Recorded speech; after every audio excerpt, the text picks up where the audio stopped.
Hello students, very good morning. All of you warmly welcome on this YouTube channel that has been planned to provide you online classes from ML Carbon Group of Schools. Students, uh, nowadays we are doing fourth chapter in Rat Trap. Fourth chapter in the book Flamingo, and this is the fourth chapter that we are studying nowadays. You have got the first video of this chapter yesterday. In today's class we are going to proceed with the chapter further. Up to now we have got the idea of the rat trap seller, that there was a rat trap seller who used to make rat traps with the wires, and but despite of working hard he was unable to make his both ends meet with the business of rat trap.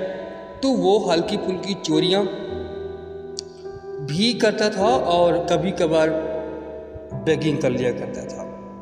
एक दिन one day he was caught in an idea that the world itself is a big rat trap, और ये जो idea है उसको काफ़ी entertain करता है कि ये जो वर्ल्ड है ये अपने आप में एक रेड ट्रैप है, बड़ा सा रेड ट्रैप है, और इस दुनिया में वो सब कुछ जो व्यक्ति पाने का प्रयास करता है, वो चाहे रिचेस हो, चॉइस हो, शेल्टर, फूड, हीट, क्लॉथिंग, ये सब कुछ अपने आप में वैसे ही बेट है जैसे कि हम रेड ट्रैप में रैट को ट्रैप करने के लिए चीज़ एंड पॉर्क यूज करते हैं. इन द सेम वे इस दुनिया में के ट्रैप में व्यक्ति को फंसाने के लिए रिचेस और joys, shelter, food, heat and clothing जैसे जो है बेट्स को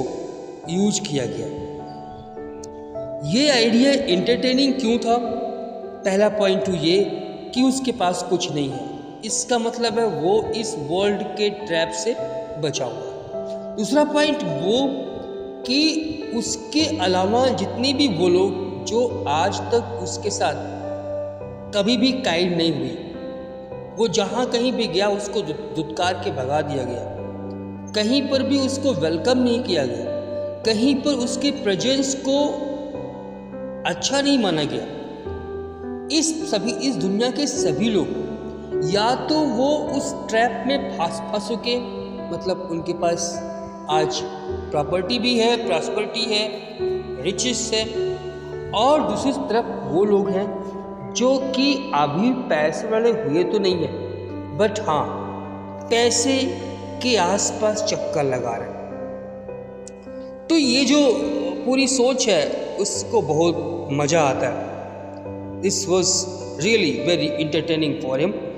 Okay, in today's class we are going to proceed the chapter, page number 33.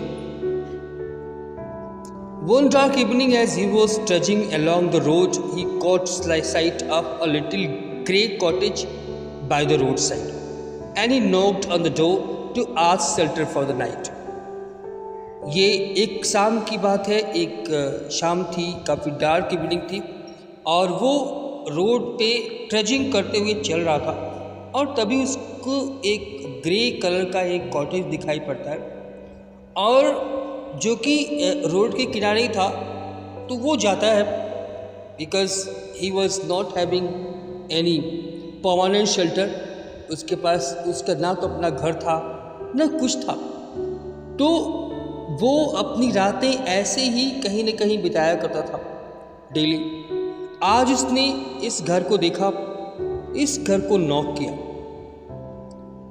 To ask shelter for the night. आज की रात शेल्टर मांगने के लिए. Nor was he refused. Instead of the sour faces which ordinarily met him, the owner, who was an old man without wife or child, was happy to get someone to talk to him in his loneliness. आज उसके साथ बड़ा अच्छा हुआ, क्योंकि ज़्यादातर दिनों में जब कभी भी कहीं पर भी वो रात भर की शेल्टर के लिए जो है रिक्वेस्ट करता था तो ही यूज टू गेट द सोर पिस्सा पीपल, उस लोगों के जो है बुरे से बने हुए चेहरे दिखाई पड़ते थे। लेकिन आज ऐसा नहीं हुआ, आज उसको रिफ्यूज भी नहीं किया गया, उसके प्लेस पे उसको वेलकम किया गया। Why was he welcome? Because उस घर का जो ओनर था एक ओल्ड मैन था, उसके पास उसकी वाइफ नहीं थी, बच्चे नहीं थे। He was feeling loneliness. उसको लगा कि शायद आज उसकी लॉनलीनेस को मिटाने के लिए गॉड ने किसी को भेज दिया जिससे वो बातचीत कर सकता है।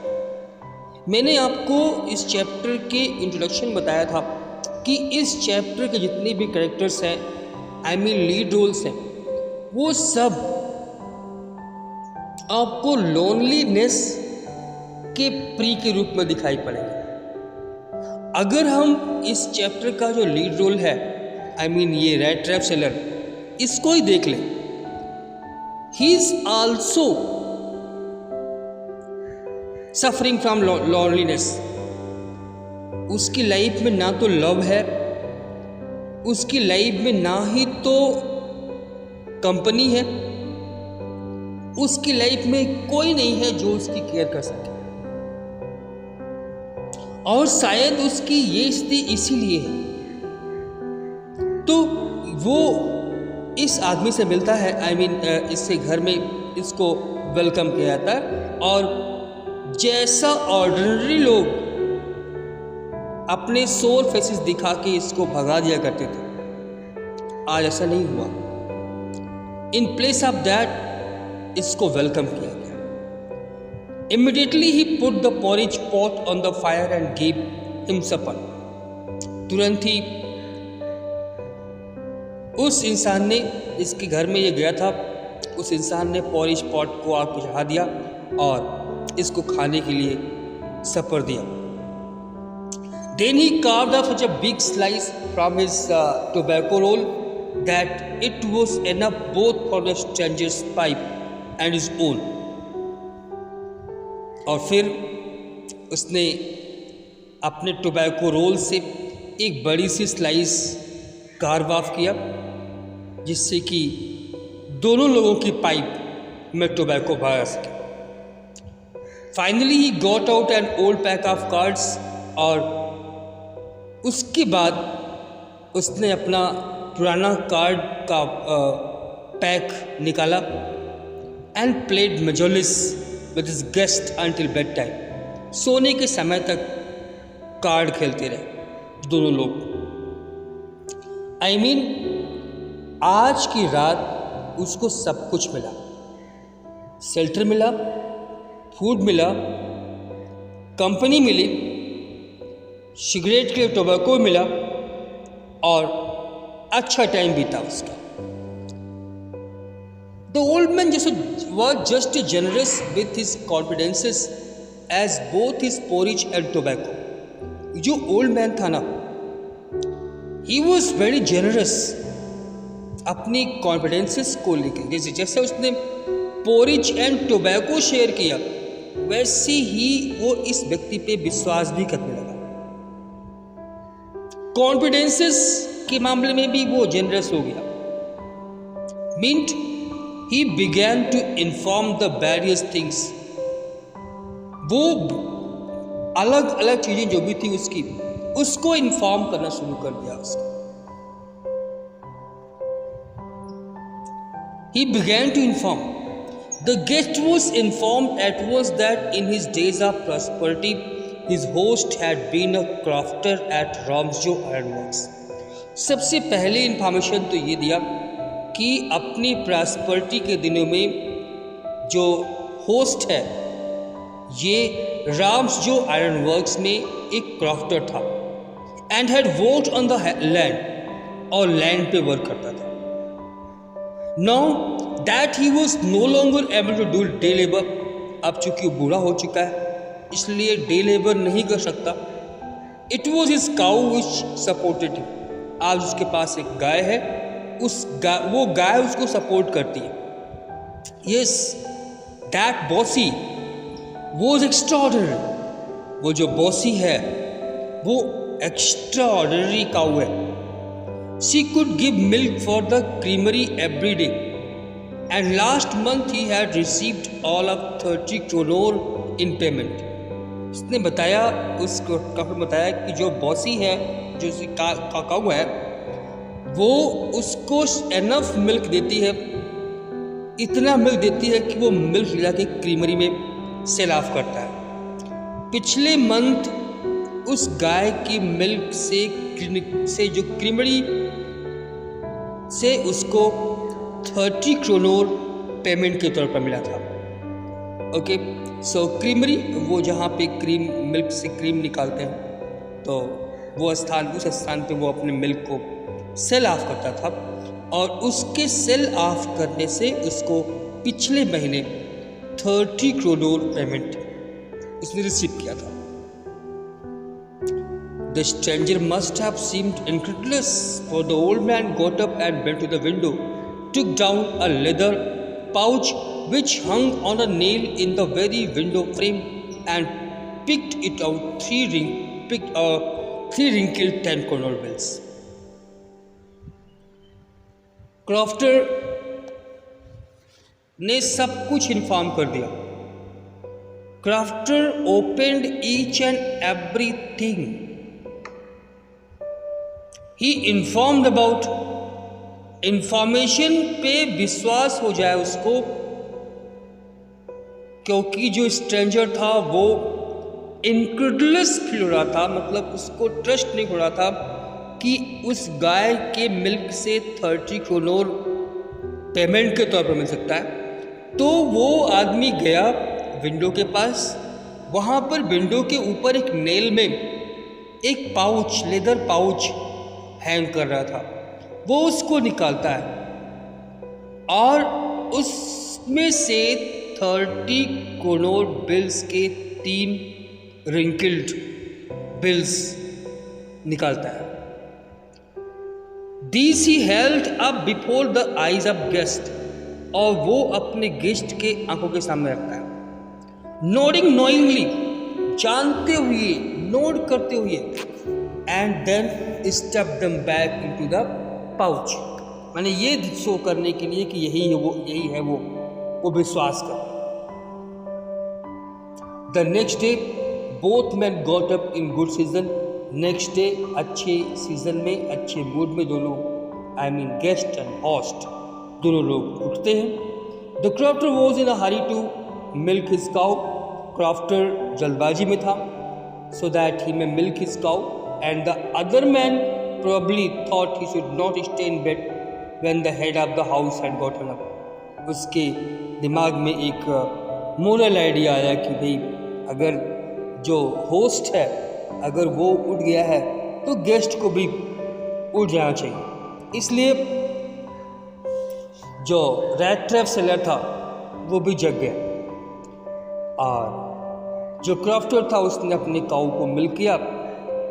दे left the cottage at the same time, दोनों सेम टाइम पे कॉटेज से निकल पड़े। The crofter lock the door and put the key in his pocket. Crofter ने डोर को लॉक किया और की अपनी पॉकेट में डाली। The man with the rat traps said good bye and thank you.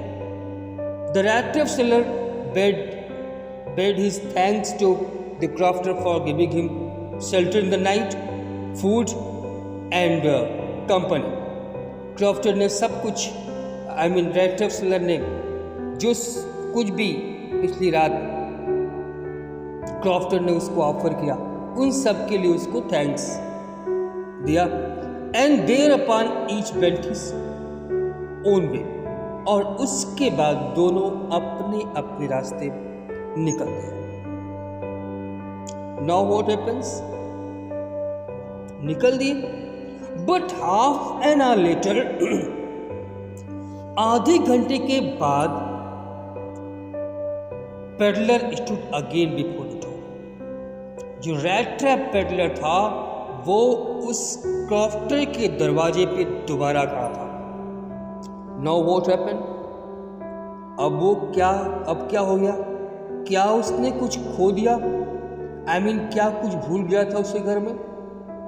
क्या उसका कुछ रह गया उसके घर में? नहीं नहीं, इट वॉज नॉट सो। आज उसकी फिलॉसफी उस पे ही भारी पड़ गई। हाउ? उसने कहा था ना कि दुनिया एक बिग रैट ट्रैप है और लोगों के लिए बेट के रूप में riches, choice, property, food, shelter, ये सब ऑफर किए जाते हैं ताकि वो व्यक्ति उस बेट के चक्कर में आए और उस ट्रैप में फंस जाए। भाई, crofter had shown him his 30 crore bills. 10 के 3 करोड़ बिल्स इसको दिखाए थे और उसकी आंखों में वही घूम रहा था। यस, देखो तो जरा।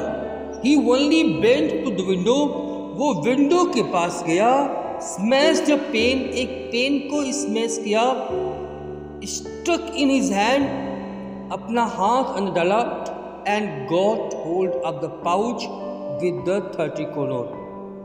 जो वो पाउच जिसमें 30 करोड़ थे, उन 30 करोड़ तक उसका हाथ पहुंचा। He took the money, वो पैसे निकाला, thrust it into his own pocket, और उन पैसों को अपने जेब में रखा। Then he hung the leather pouch very carefully back in its place and went away. 30 crore bills अपने जेब में रखने के बाद लेदर पाउच को वापस बड़ी केयरफुली वापस उसी स्थान पर टांग दिया और फिर वहां से निकल पड़ा।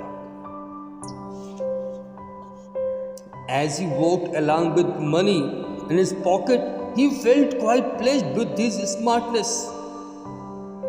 अभी वो अपनी पॉकेट में वो 30 करोड़ के बिल्स को लेकर के चल पड़ा और बड़ा खुश था अपनी स्मार्टनेस पे। He was very happy over his smartness. Of course, he realized that at first he dared not continue on the public highway, but must turn off the road into the woods. उसने महसूस किया कि अगर वो public highway से चलता है तो he might be caught, वो शायद पकड़ा जाए। इसलिए वो पब्लिक हाईवे का रास्ता छोड़ के जंगलों के रास्ते निकल पड़ा। During the first hours, this caused him no difficulty. पहले घंटे तक वो चलता रहा जंगल में, कोई डिफिकल्टी नहीं हुई। Later in the day it became worse, लेकिन दिन के लेटर पार्ट में उसके लिए स्थिति एकदम खराब हो गई। For it was a big and confusing forest, क्योंकि वो जो जंगल जिसमें वो टर्न हुआ था वो एक बड़ा सा जंगल था और काफ़ी कंफ्यूजिंग था। Which he had gotten into, इसमें वो फंस गया था। He tried to be sure to walk in a definite direction, but the path twisted back and forth so strangely.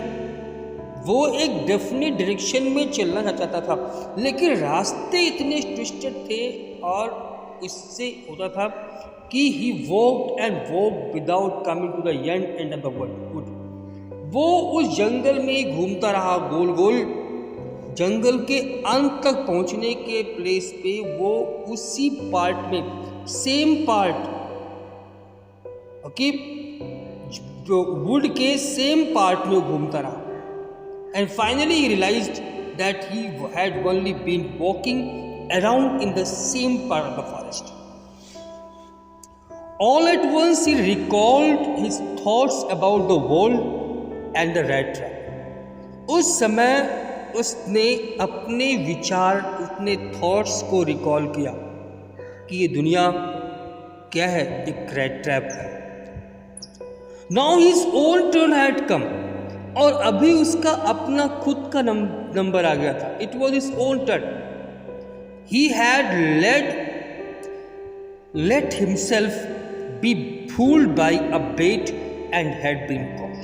उसने अपने को ही फूल बना लिया उस बेट के द्वारा जो 30 करोड़ की थी और खुद फंस गया इस जंगल की. The whole forest with its trunks and branches, its thickets and fallen legs, closed in upon him like an impenetrable prison from which he could never escape.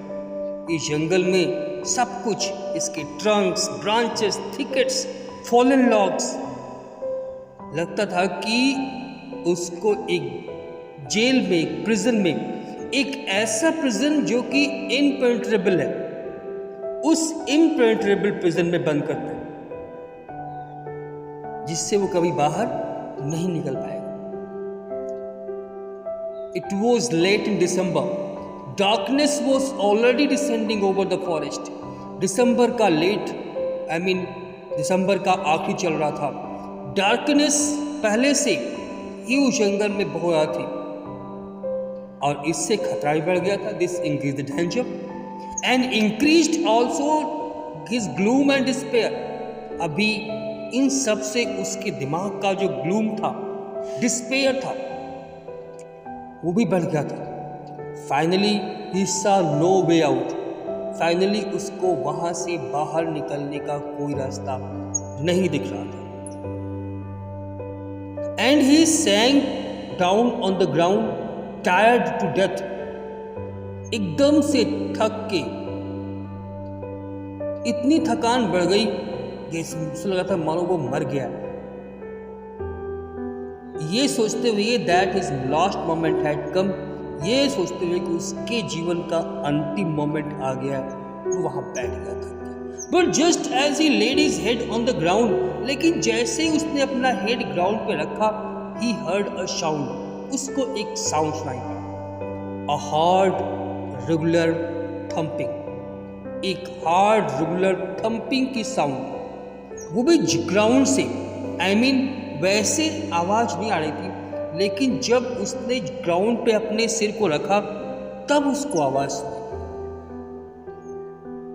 Regular thumping की आवाज आ रही थी.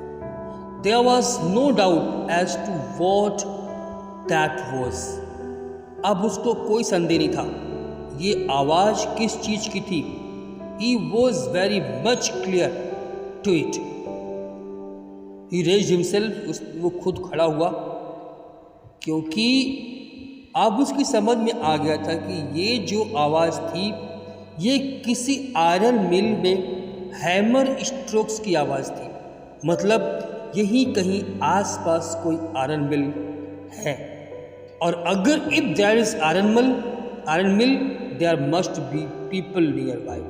इसका मतलब यहाँ आसपास लोग भी होंगे. He summoned all his strength. उसने अपनी पूरी स्ट्रेंथ को सम्मन किया. Got up, खड़ा हुआ, and staggered in the direction of the sound. जिस तरफ से साउंड आ रहा था उस तरफ चल पड़ा. The Ramjo ironworks which are now closed down. रामजो आयरनवर्क्स जो अभी इन दिनों बंद पड़ा है, but not so long ago. A large plant with smelter, rolling mill and forge. ये पहले बंद नहीं था. It was in work. एक बड़ा सा प्लांट था ये, इसमें स्मेल्टर भी था, रोलिंग मिल भी थी, फोर्ज भी था.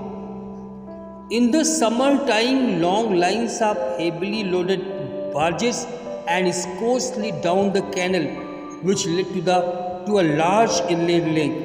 And in the winter time, the roads near the mill were black from all the coal dust which sifted down from the big charcoal crates. मतलब कि यहाँ पे काफी बड़े पैमाने पे काम होता था. वाटर वेज से जो बने हुए सामान है वो बाहर भेजे जाते थे. पूरे एरिया में की जो सड़कें थी वो यहाँ के कोल डस्ट से ब्लैक रहती थी. मिंट बड़ी ही अच्छी पोजीशन चलने वाला ये आयरन मिल था. During one of the long dark evenings just before Christmas, the master smith and his helpers sat in the dark porch near the furnace waiting for the big pig iron which had been put in the fire to be ready to put on the anvil. और ये चूंकि लंबी dark evenings थी, Christmas के पहले का समय था, जो मास्टर स्मिथ था और उसका हेल्पर था, दोनों वहां पे बड़े से फोर्ज के सामने बैठे थे, पिग आयरन को का वेट करते हुए, जो कि वहां आग में रखा गया था। और वहां जब रेडी हो जाएगा तो वो लोग एनविल में डाल देंगे। इसलिए every now and then one of them got up to still glowing mass with a long iron bar. इसलिए बीच बीच में उनमें से एक उठता था और एक लंबे से आयरन बार से फोर्ज में इसको जो है ग्लो को स्टिर करता था। और कुछ ही देर में returning in a few moments, क्योंकि वहाँ near the furnace they are used to be so hot, so इस ठंडी के मौसम में भी ही used to get perspire, though as was the custom he wore nothing but a long shirt and a pair of wooden shoes। ऐसा custom होता है, इसने कुछ पहने रखा था, एक लंबा सा शर्ट पहन रखा था और वुडन शूज पहन रखे थे। All the time there were many sounds to be heard in the forge। और चूंकि ये फोर्ज होता है, यहाँ पे कोयला जल रहा है, ये हो रहा है, वेरियस वर्क हो रहे हैं, तो ढेर सारी आवाज़ सुनाई पड़ती रहती है। The big bellows groaned, the burning coal cracked, the fire boy shoveled charcoal to the maw of the furnace with a great deal of clatter. Outside roared the waterfall, and a sharp north wind whipped the rain against the brick-tiled roof. ये various sounds हैं, bellows की groaning, कोल की burning से cracking, fire boy charcoal को शोबल करता था, उसकी आवाज़, और फिर बाहर वाटरफॉल था, उस वाटरफॉल से वाटर के गिरने की आवाज़, और फिर एट लास्ट नॉर्थ विंड जो व्हिप करती थी रेन को ब्रिक टाइल्ड रूफ पे। ये सारी आवाज़ें कंबाइंडली यहाँ पे आती थी। इसलिए बाहर क्या हो रहा है, what is going outside was not heard by anybody who is inside the forge.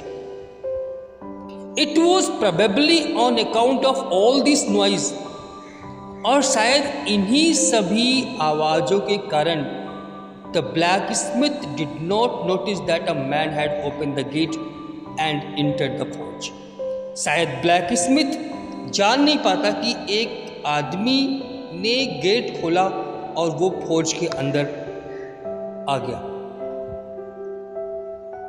तब तक नहीं जान पाया, he could not know until he stood close up to the furnace. एकदम फर्नेस के पास आगे आदमी खड़ा नहीं हो गया। Who this man? ये आदमी वही रैट ट्रैप सेलर है जो कि अब तक जंगल में फंसा हुआ था और हैमर की थंपिंग की, हैमर स्ट्रोक्स की थंपिंग की आवाज़ से इस तरफ आया और आ गया इस रामजो आयरन मिल में।